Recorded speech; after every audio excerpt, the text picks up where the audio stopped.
In a town where everything is regulated by the HOA, from the color of your front door to the height of your grass, one man decided he had the authority to regulate who belonged.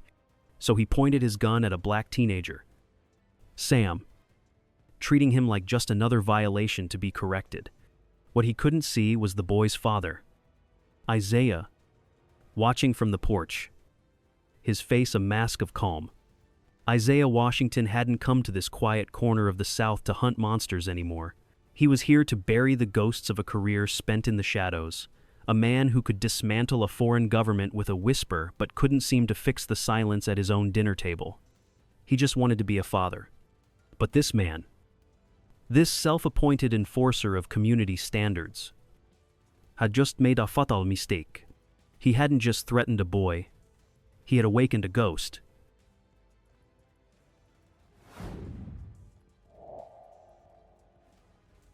The trespass. The old revolver trembled in the humid heat of the South Carolina afternoon. It was a Smith & Wesson Model 10. Its blue finish worn to a dull gray in places. It was pointed at the chest of a 14-year-old boy named Samuel. The man holding the gun was Calvin Parrish. In his own mind, he was not a threat. He was security. The self-appointed watchman of the HOA, he was enforcing his own rules. Laws written by grief and prejudice. Then, a screen door creaked open. Isaiah Ike Washington stepped out from the cool darkness of the antebellum house. He did not run. He did not shout. He moved with a quiet purpose, each step deliberate. Like a lawyer entering a courtroom, he already knew he would win. His eyes, the color of old coffee, took in the scene. The distance, the angle of the sun, the tremor in Calvin's hand, the way his son, Sam, stood perfectly still. A stillness Ike had taught him. A stillness for survival. His mind was a sterile room, cataloging data. When he spoke, his voice was low, calm, and carried across the manicured lawn with unnerving clarity. Calvin Parrish, age 62.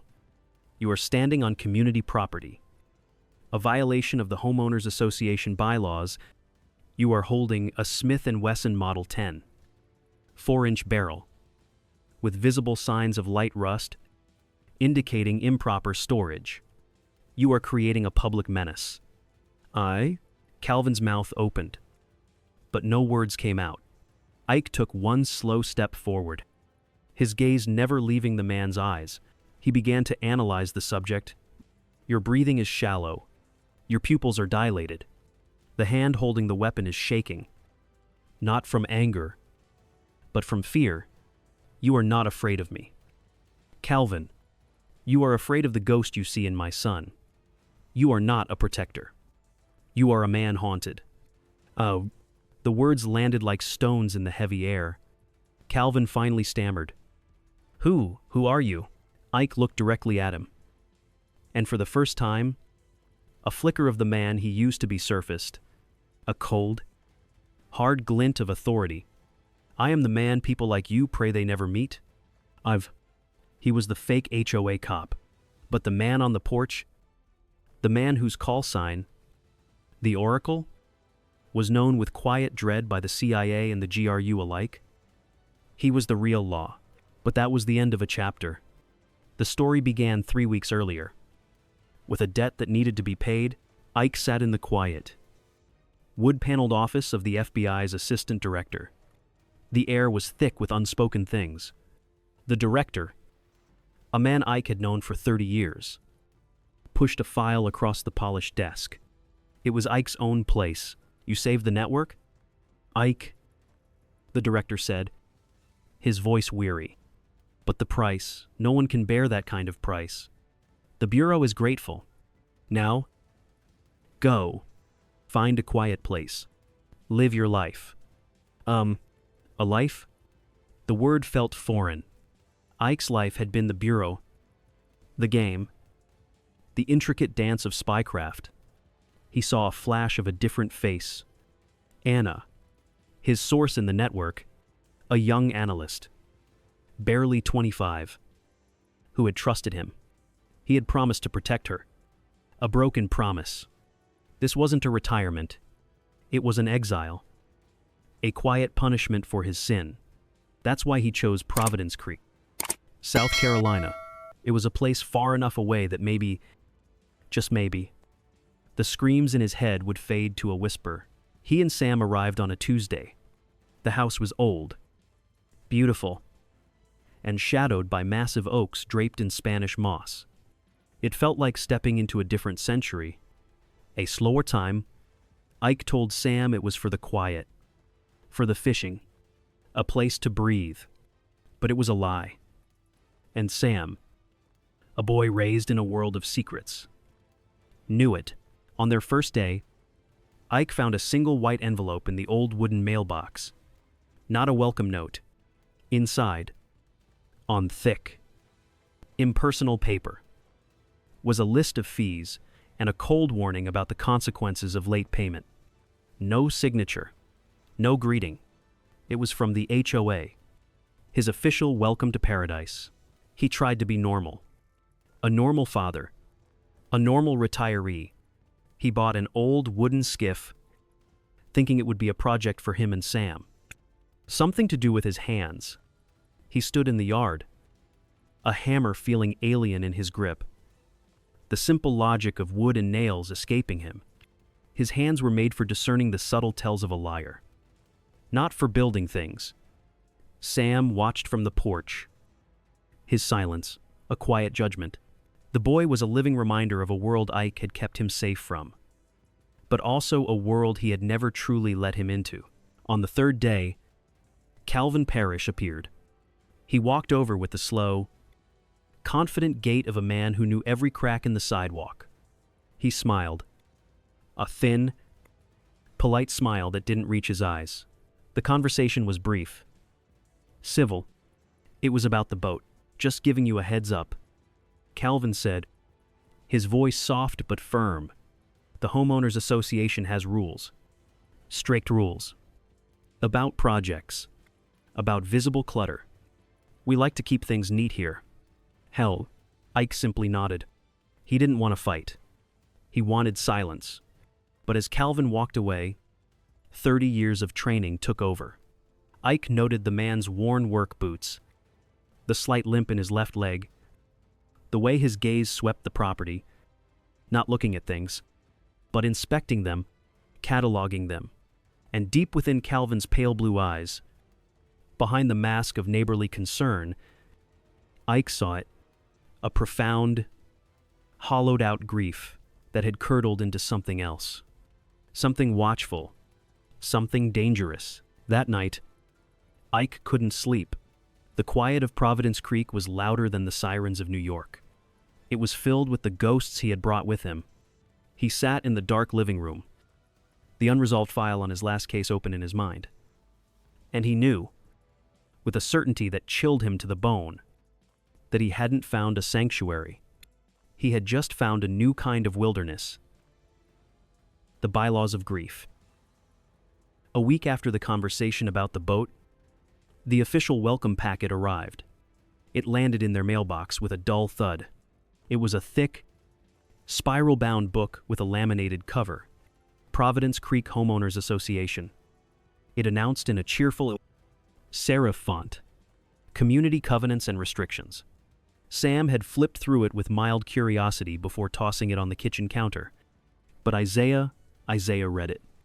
He read it from cover to cover. The way he used to read a target's dossier, it was not a welcome packet. It was a manual of control. Every rule was a small testament to a deep-seated fear. The fear of chaos. The fear of imperfection. Rules for lawn height, measured to the quarter-inch. Rules for the exact shade of white permitted for window trim. Rules for holiday decorations, specifying both installation and removal dates. There was a bylaw against parking a commercial vehicle in a driveway for more than 4 hours. A bylaw against bird feeders of a non-conforming design. It was a document crafted by minds obsessed with order. To Isaiah, it read like a psychological profile of an entire community. A community held together by a fragile, brittle framework of control. He saw the mind of the HOA not as a committee, but as a single, anxious entity. Then the emails began. They came from the official HOA management company. Polite and impersonal. A concerned neighbor has reported. The first one was about the grass. It was, apparently, 3/4 of an inch too tall near the oak tree. The second was about the welcome mat on their porch. Its color, a muted blue, was not on the approved palette of earth tones. The third was about the placement of their garbage bin, which had been left visible from the street for 2 hours past the designated collection time. There was no signature, just a concerned neighbor. But Isaiah knew. It was Calvin Parrish. This was not simple harassment. It was more sophisticated than that. Calvin was not breaking the law, he was weaponizing it. He was using the bylaws of the Homeowners Association as his own private arsenal. Each email was a carefully aimed shot, designed not to wound, but to wear down, to communicate a simple, clear message: you are being watched. You do not belong. It was a Cold War, fought on a battlefield of suburban regulations. Isaiah did not respond. He did not get angry. He did what he had always done when faced with a persistent, low-level threat. He began his own quiet operation. From a locked case in his bedroom, he retrieved a small collection of items. They were not weapons. They were tools of a different trade. Tiny, motion-activated cameras. No bigger than a thumbnail. Audio recorders disguised as USB chargers. He placed one camera discreetly in the foliage of a magnolia tree overlooking his driveway. Another was positioned inside his front window, behind a stack of books. Its lens perfectly aligned with Calvin's house across the street. He did not view this as paranoia. He viewed it as data collection. His days took on a new rhythm. In the morning, he would work on the boat with Sam. The slow, methodical sanding of the old wood, a kind of therapy. But in the afternoons, while Sam was exploring the nearby creeks, Isaiah would sit at his desk. He opened a new file on his encrypted laptop. The file was labeled Parrish. He began to study the man across the street. He mapped out Calvin's schedule. Calvin left his house every morning at precisely 7:45. He returned at noon for exactly 1 hour. He spent his afternoons driving slow. Methodical laps around the neighborhood in his old Ford truck. The patrol, Isaiah called it. At night, a single light would stay on in an upstairs window until well after midnight. Through the camera lenses, Isaiah watched. He saw the way Calvin would pause his truck when Sam was outside, the way his head would turn just a few degrees too slowly as they drove past. He saw the rigid set of the man's shoulders, the constant, restless energy. He was building a file, a behavioral pattern, a psychological landscape. Sam noticed the change in his father, but did not know its cause. He just saw the old focus returning to Isaiah's eyes, a focus that had been absent for months. "Why do you keep looking over there?" Sam asked one evening, nodding toward Calvin's house.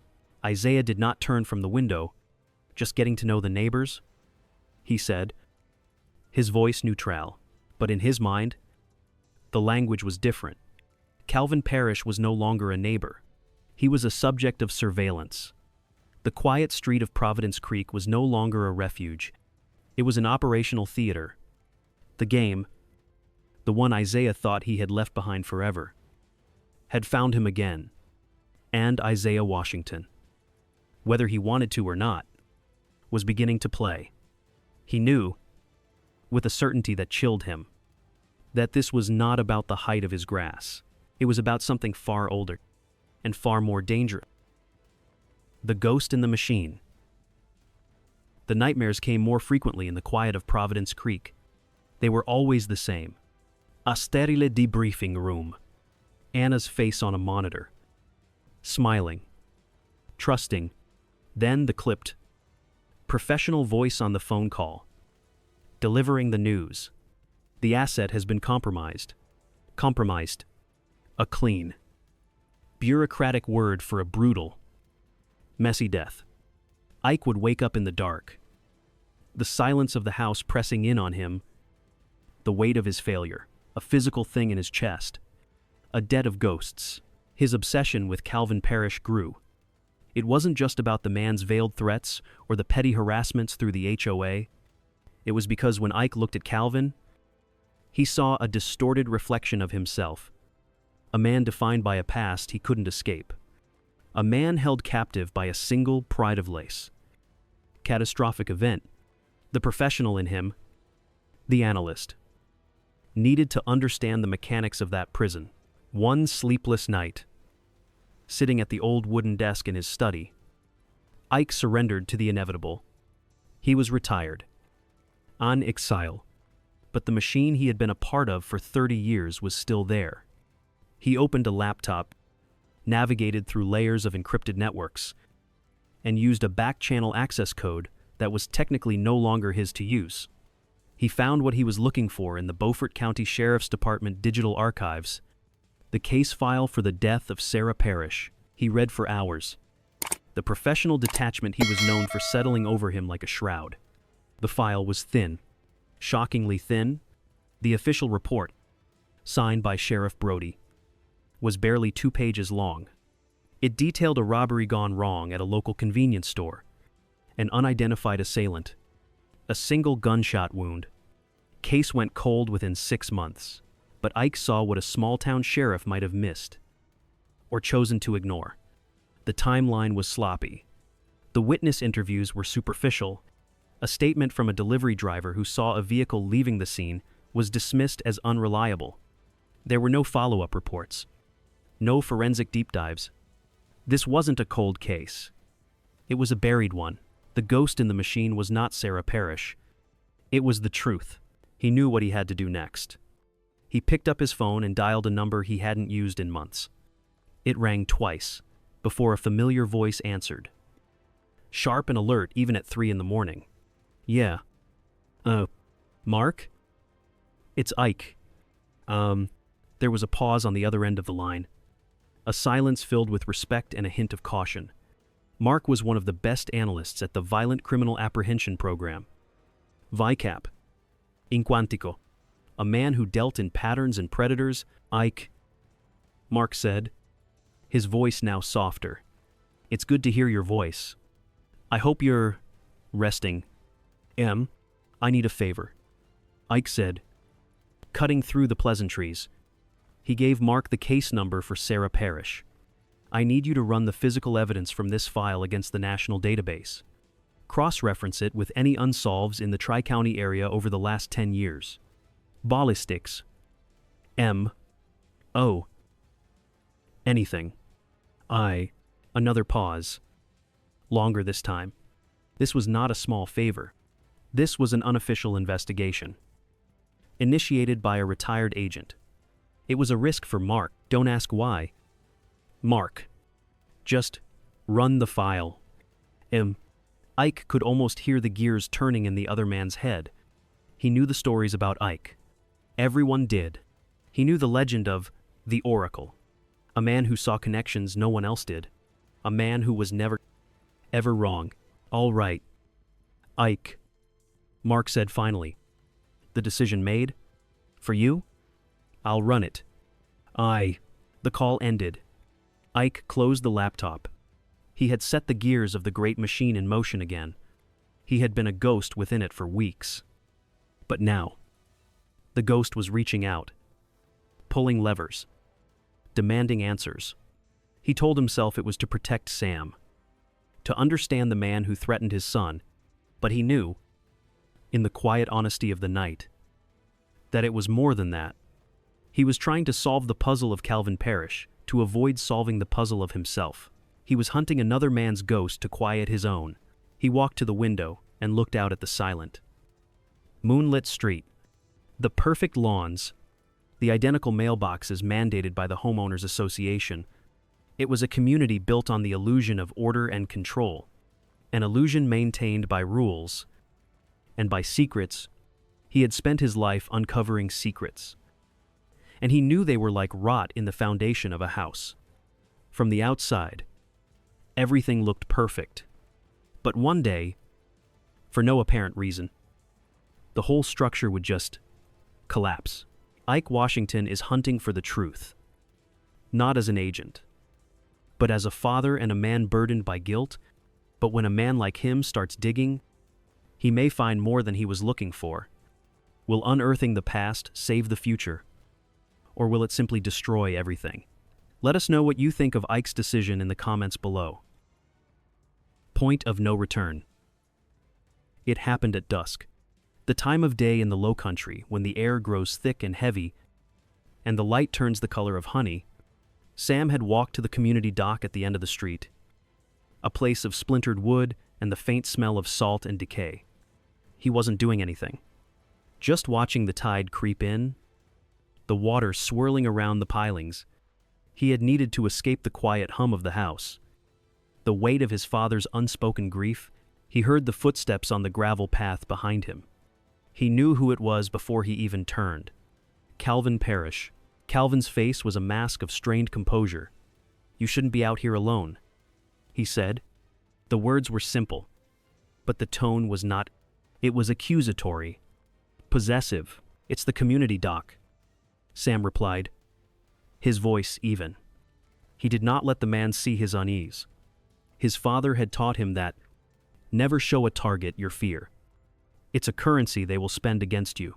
"This community has rules," Calvin pressed, taking another step.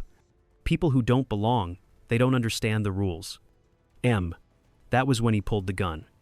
The old Smith & Wesson seemed to absorb the last of the evening light, a block of pure darkness in the fading day. From Sam's perspective, the world did not speed up. It slowed down. He saw the tremble in Calvin's hand. He saw the man's knuckles, white and bloodless. He saw the wild, desperate look in his eyes. He was not afraid, not in the way most boys would be.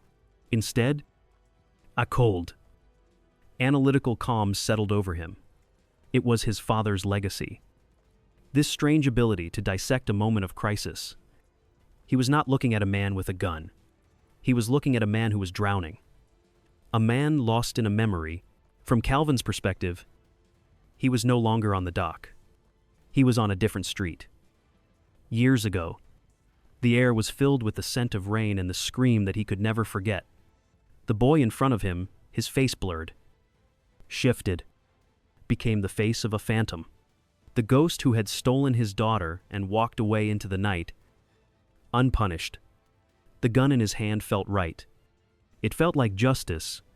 It felt like the only thing that could fill the hollow space inside his chest. He was not threatening a child. He was holding back the darkness. He was protecting what was left. Then he heard the voice, calm, measured, inescapable. "Calvin." From Isaiah's perspective, as he walked from his porch onto the manicured lawn, the scene was not a father's nightmare. It was a tactical problem, an interrogation. The subject was armed, unstable, and acting under extreme emotional duress. Isaiah did not see Calvin Parrish, the failed builder from down the street. He saw a Russian double agent he had once cornered in a safe house in Vienna. The same false bravado, the same desperate attempt to project strength to mask a profound, crippling fear. He knew, with absolute certainty, how to dismantle this man. Not with force, but with words. He laid out the facts. The bylaws of the HOA, the criminal statutes of South Carolina. He watched as each word landed, chipping away at Calvin's fragile reality. He saw the confusion in the man's eyes turn to shock, then to a dawning, terrifying awareness. This was not the man he thought he was confronting. When Sheriff Brody's cruiser rolled up, its lights off, the scene was frozen in a strange tableau. Calvin, looking small and defeated, the gun now on the weathered planks of the dock. Sam, standing quietly by the railing, and Isaiah, a silent sentinel, his presence dominating the space between them. Brody got out of his car, his face a study in weary resignation. He knew both men, but only one of them belonged here in his world. "All right, Calvin," Brody said, his voice soft.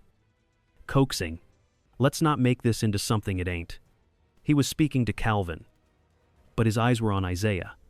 He was trying to de-escalate, to smooth things over, to put the lid back on this box he did not want to open. Isaiah did not raise his voice. He did not need to. "Sheriff," he said, and the single word carried more authority than a command. A firearm was brandished at a minor. "That is a felony. Your personal relationship with the subject is irrelevant." Brody bristled. He was the law here.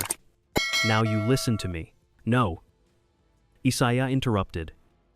The word as sharp and final as a closing door. "You listen. You will secure the weapon as evidence. You will take Mr. Parrish into custody. You will file a preliminary report. And you will do it now." It was not a request. It was the calm, unshakable expectation of a man accustomed to being obeyed. Brody looked from Isaiah's cold, unblinking eyes to Calvin's broken form. And in that moment, the established hierarchy of the small town evaporated. He was no longer dealing with a frustrated neighbor. He did not know who this man was. But he knew one thing. This was a man who understood power. And Brody was suddenly, acutely aware that he was not the one holding it. The unwritten rule. The weight of a badge is a funny thing. At the sheriff's station, Ike's old, expired credentials had been heavy enough to bend the will of a tired lawman. But in the small, closed world of Providence Creek, that same weight created a different kind of gravity. It pulled him and Sam away from the community, isolating them on an island of suspicion. The news spread not like wildfire, but like a slow-moving fog. An FBI agent, a Fed, from New York. The words were whispered over picket fences and in the aisles of the local grocery store. He wasn't a neighbor anymore. He was an outsider, an observer, a threat to the town's carefully constructed peace. This was when Ike's reputation as the most feared was truly tested. Not against spies or traitors, but against a wall of silence. His new enemy wasn't a man with a gun. It was a system, an unwritten rule that said, "We take care of our own. And you are not one of us." The campaign was quiet, polite, and brutally effective. At the hardware store, the clerk would suddenly get busy when Ike approached the counter. Mothers would gently steer their children to the other side of the street when he and Sam walked by. The friendly waves stopped. They were replaced by curt nods, or by gazes that quickly looked away. It was a shunning, Southern style. Even the homeowners association played its part. A letter arrived, this one more formal than the others. It was a notice of violation for unauthorized surveillance equipment. The small, discreet cameras Ike had installed were now, officially, a problem. The HOA was not just an organization. It was an instrument of the community's will. Sam felt the shift most acutely. Invitations to play basketball dried up. Kids he had started to call friends now avoided his eyes at the bus stop. "They think you're dangerous." "Dad," he said one evening, his voice flat, "they think you're here to cause trouble." "Oh." Ike looked at his son, at the weary resignation in his young face, and felt a familiar ache. The ache of a promise. This time, he would not fail. He did not retreat. He did not grow angry. He did what the Oracle did best. He began to listen. He changed his tactics. He stopped being the intimidating Fed and started being a neighbor, whether they wanted one or not. He started taking his morning coffee at the small diner in town, sitting at the counter, saying little, just observing. He would nod at the men who ignored him, his presence calm, steady, and undeniable. He started to talk to people on the fringes, the retired fishermen who felt the new, wealthy residents and their strict HOA were choking the life out of the town.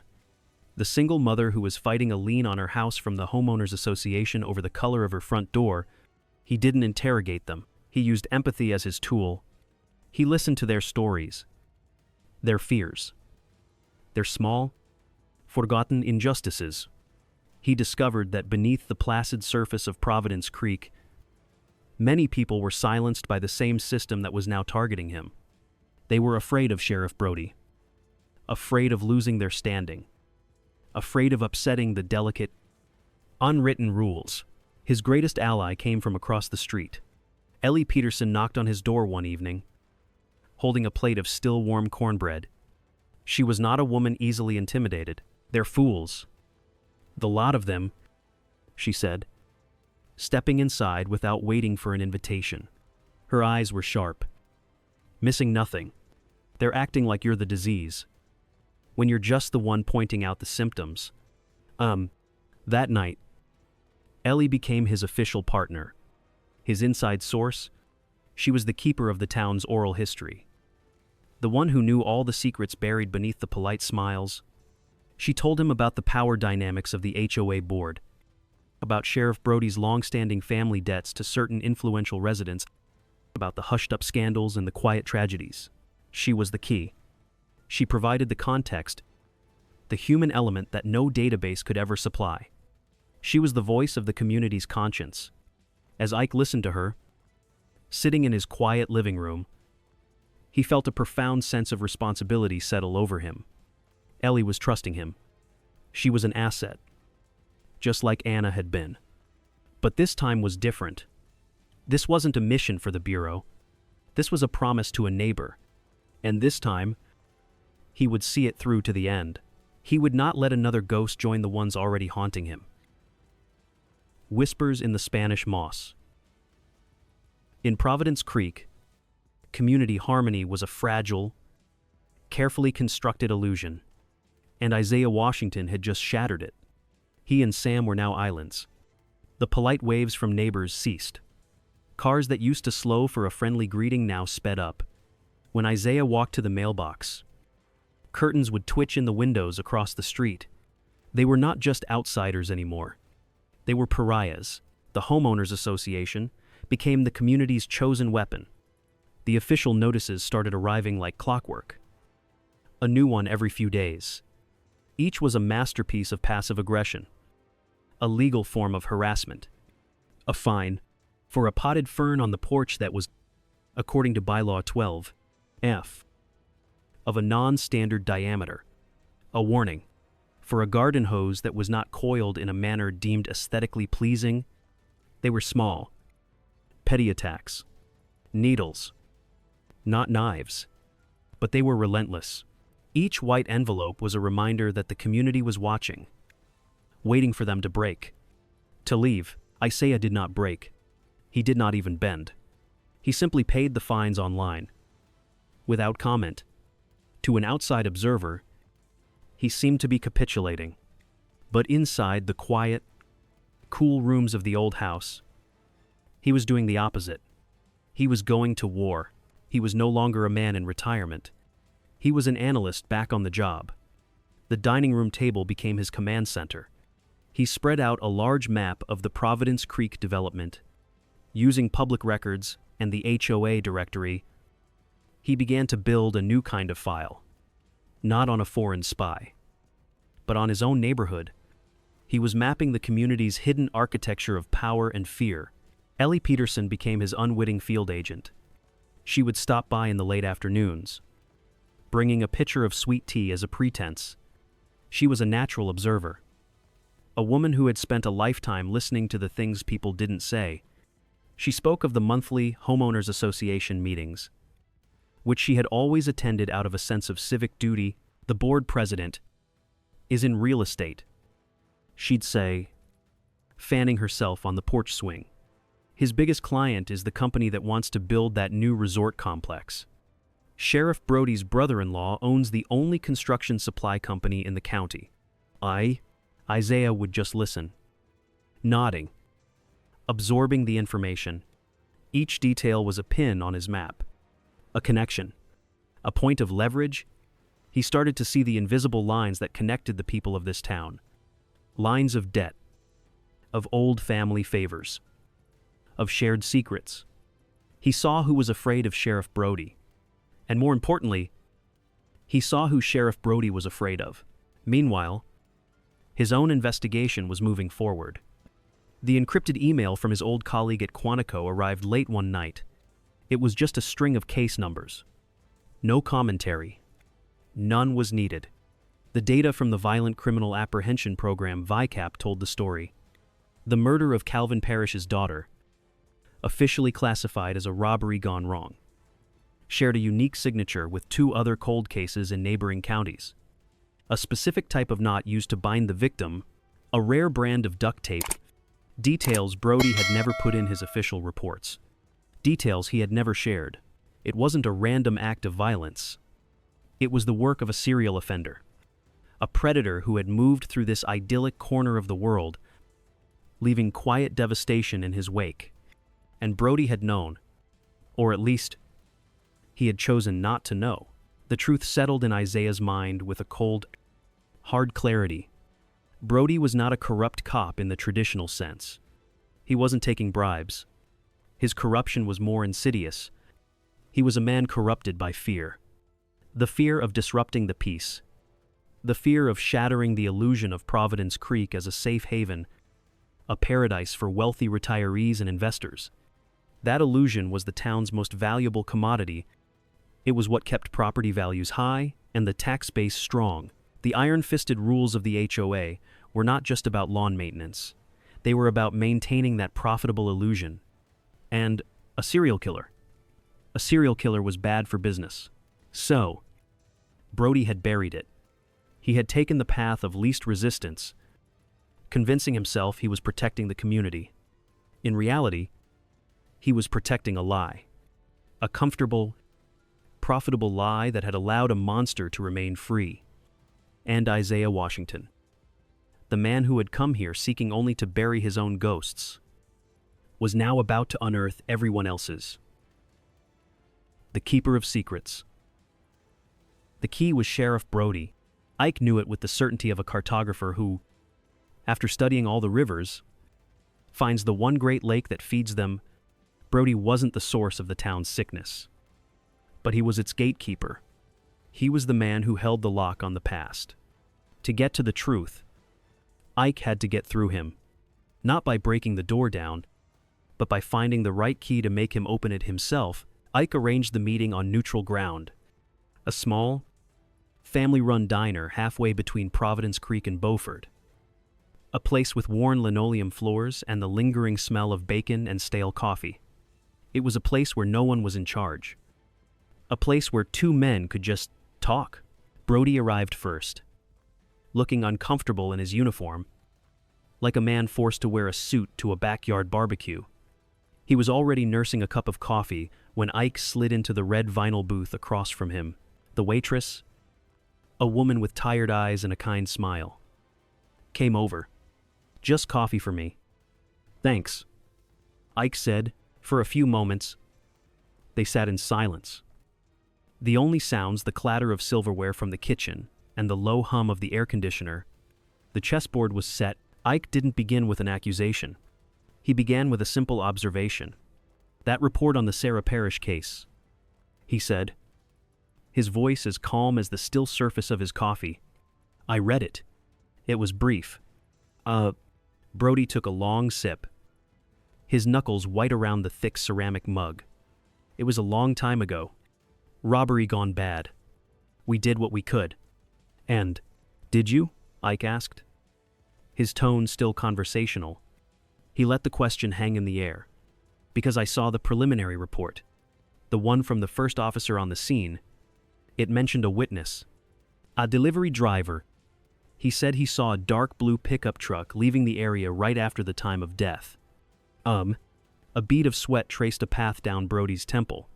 He wiped it away with the back of his hand. "Witness was unreliable. Changed his story."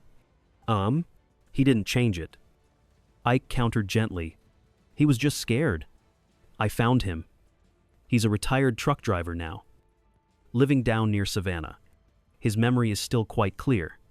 He remembered the truck had a custom bumper sticker, a hunting club out of Colleton County. This was the art of the interrogation, the skill that had made Ike a legend. He wasn't presenting a case file, he was telling a story, a story that Brody knew was true. Each detail was a move on the chessboard, slowly cornering the king. The membership list for that club isn't public. Ike continued. But the names are known if you ask the right people. And one of those names had a son with a sealed juvenile record for assault. A son who drove a dark blue pickup truck back then. Brody stared into his coffee cup as if searching for an answer at the bottom. He tried to fight back, to regain control. You've been a busy man for a retiree? Washington, poking around, stirring things up. People around here don't take kindly to that. There are rules, procedures. There are... Ike agreed. And then there are secrets. Abud, the sheriff's face hardened. He was the keeper of those secrets. He was the man who had decided, years ago, that the fragile peace of his town was more important than the messy, disruptive truth. He had made a choice to bury one family's tragedy to protect the town's prosperity. It was a deal with the devil he had been living with ever since. Ike leaned forward slightly, his voice dropping, becoming more intimate. This was the final move. The checkmate. He didn't talk about the crime anymore. He talked about something far more important to a man like Brody. He talked about legacy. Your father was sheriff here for 30 years. Ike said softly. I read about him. A good man. A respected man. He built this department. He built a legacy of trust. And Brody looked up. His eyes filled with a deep, weary pain. When it's all said and done. Sheriff? Ike asked. How do you want people to remember you? As the man who kept this town safe, or as the man who kept it quiet? The question landed with the force of a physical blow. It struck at the heart of Brody's identity. At the core of his conflict, he had spent his career trying to live up to his father's shadow. And in the process, he had betrayed everything his father stood for. Sheriff Brody stared at Ike for a long, silent moment. The confident, small-town lawman was gone. In his place was just a tired man, trapped by a decision he made a decade ago. He pushed himself out of the booth. His movements clumsy. He threw a few crumpled bills onto the table. He didn't say a word. He just turned and walked out of the diner, leaving Ike alone with 2 cold cups of coffee. The game was over. The gatekeeper had been broken. Now, Ike just had to wait for him to open the gate. Of course, here is part 8 of the story. Written in accordance with all the established guidelines and the detailed outline provided. The confession tree. Sheriff Brody did not go home after his meeting with Isaiah. He drove. He drove past the manicured lawns of Providence Creek, past the clubhouse of the homeowners association that stood like a monument to manufactured peace. He kept driving until the paved roads gave way to dirt and gravel, and the manicured estates dissolved into wild, untamed marshland. He stopped his cruiser under the sprawling branches of a massive live oak, a tree so old its limbs sagged to the ground like the weary arms of a giant. This was his place. The place his father, the sheriff before him, used to bring him to fish. The place where silence was honest. The confession tree. His father had called it. A place you go to face the things you can't face in the mirror. He sat there for hours as the sun bled out of the sky. The words of the man from the FBI echoing in the quiet cab of his truck. How do you want to be remembered? He thought of his father's legacy, built on simple, unshakable integrity. Then he thought of his own, built on a series of small, qui compromises, each one seeming reasonable at the time, but which had now accumulated into the weight of a single, inforgivable lie. The lie of safety, the lie of Providence Creek. He had traded justice for property values. He had traded a dead girl's memory for peace and quiet. That night, well after midnight, a manila envelope appeared under the front door of Isaiah Washington's house. It was slipped there silently, without a sound. When Isaiah found it the next morning, he knew what it was before he even opened it. Inside was a complete, unaltered copy of the original case file on the murder of Sarah Parrish, and tucked within its pages were handwritten notes on yellow legal paper. The script hurried and tense, It was Brody's confession, written not as an official statement, but as a purging of a long-held poison. The notes pointed to evidence that had been ignored, witness statements that had been buried, a delivery driver who had seen a distinctive blue pickup truck speeding away from the area, a partial tire track that didn't match any of the family's vehicles. Brody's notes detailed the pressure he had received, the phone calls from powerful people, the subtle reminders of where the town's money and influence truly lay. The file, combined with Brody's notes, painted a clear and sickening picture. The prime suspect was never a phantom. He was the teenage son of Marcus Thorne, the most powerful real estate developer in the county. Thorne was a man who had practically built Providence Creek from the ground up, a man who sat on the board of every important institution, including the Homeowners Association. The murder, it seemed, had been a terrible, tragic accident, a botched robbery by a panicked, drug-addled kid who had chosen the wrong house. The ensuing cover-up, however, was no accident. It was a cold, calculated campaign of influence and intimidation, orchestrated by a father desperate to protect his son and his empire. Brody, a young, newly elected sheriff at the time, had buckled under the pressure. He had allowed the case to go cold. He had allowed the ghost that haunted Calvin Parrish to remain nameless. Isaiah sat with the file in the quiet of his kitchen, the morning sun streaming through the window. He now held the power to detonate a bomb in the heart of this community. He could make one phone call to his old office. The FBI would descend on Beaufort with overwhelming force. They would tear through the web of lies and corruption, exposing everything. Marcus Thorne would fall. Sheriff Brody would be disgraced. Justice, in its most brutal and efficient form, would be served. But as he looked at the name on the file, Sarah Parrish, he saw another face. The face of Anna, the young informant he had failed. He remembered the fallout from that case. The headlines, the arrests, the successful prosecution. The Bureau had called it a victory, but all he remembered was the collateral damage, the lives ruined, the trust shattered. He had won the battle, but had lost a part of his soul. He looked out the window at his son, Sam, who was oiling the chain on his bicycle, blissfully unaware of the weight of the papers in his father's hands. And Isaiah made a choice. This time, it would not be about a victory for the Bureau. It would not be about punishment or retribution. This had to be about something more. It had to be about healing. It had to be about restoring a man's soul, not just solving a crime. He picked up his phone. He did not dial the number for the FBI's field office in Columbia. He scrolled through his contacts until he found the number he had saved a few days earlier.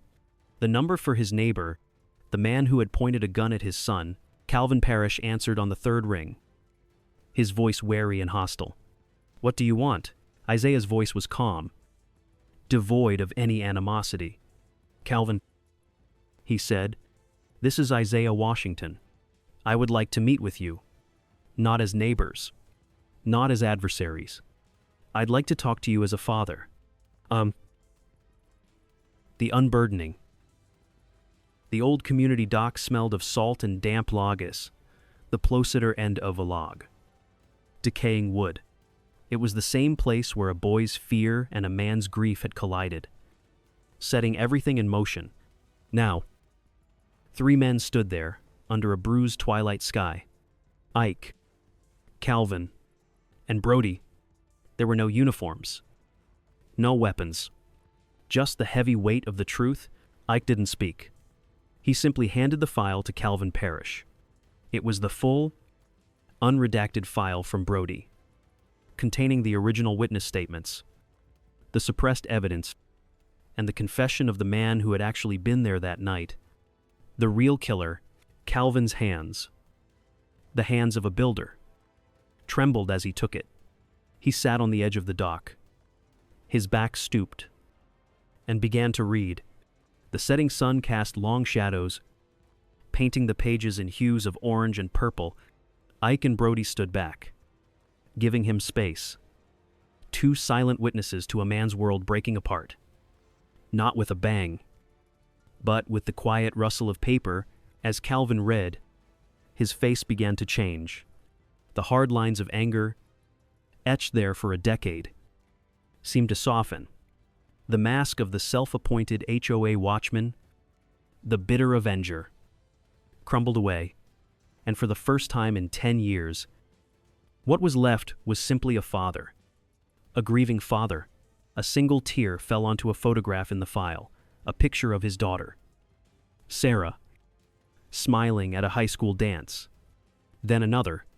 Soon, his shoulders were shaking with silent, racking sobs. He wasn't crying for the injustice he had imagined. He wasn't crying out of hatred for a phantom. He was crying for his little girl. A pure, clean grief. Finally freed from the prison of prejudice he had built around it, Ike moved to sit beside him. Not too close, but present. He looked out at the water, his own ghost swirling in the twilight mist.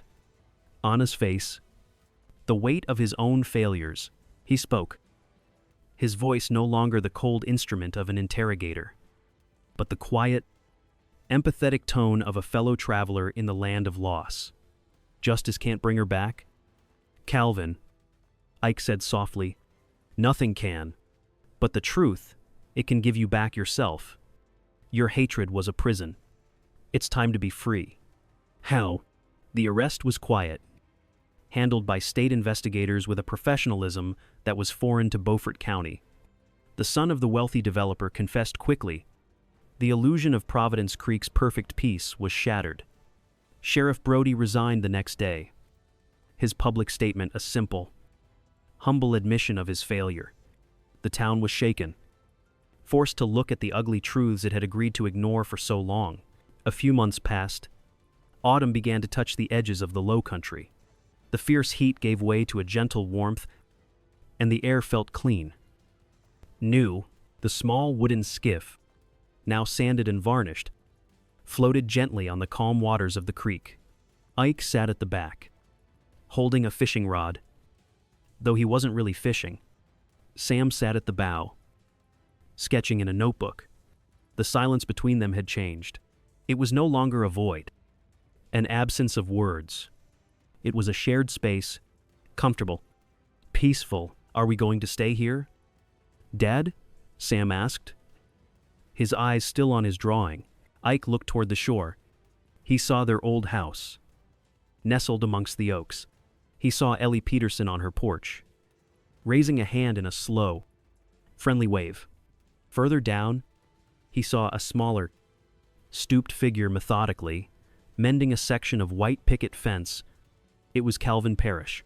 He looked older, frailer, but his movements were steady, focused. A man rebuilding. Ike thought about the question. He thought about the noise in his head. The ghosts he had come here to escape. They were still there. But they were quieter now.